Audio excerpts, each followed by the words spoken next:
We've covered a lot of ground in these videos. Hopefully this is a whole lot of new information that you've not heard before.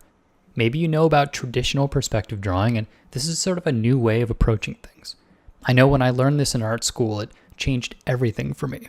It really allowed me to just sort of loosely sketch in perspective, and it worked. It became practical. So if you want to get better at this stuff, I'd practice just drawing basic shapes. Maybe get out a grid from the resources folder and just start drawing cubes.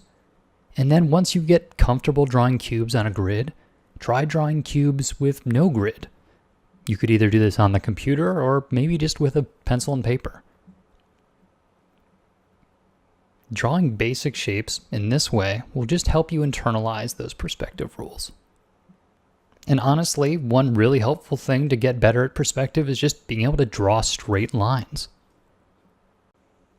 Drawing from your wrist is really not going to allow you to do this, but if you can have a stiff wrist and draw from the elbow and shoulder, being able to draw long, straight lines is really helpful when you're doing perspective.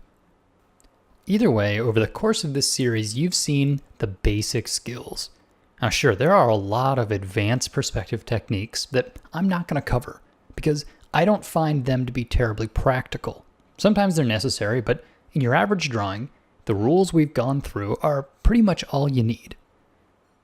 Now, once you feel comfortable using these rules, I encourage you to try out the second perspective sketching series. It's in that series that I'm going to take all the rules we've talked about and show them combined, show them in action.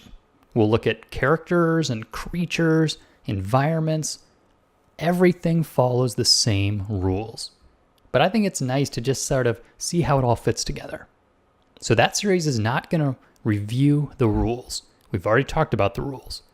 But instead, we're going to talk about practical ways to combine those rules and sort of create real-world drawings.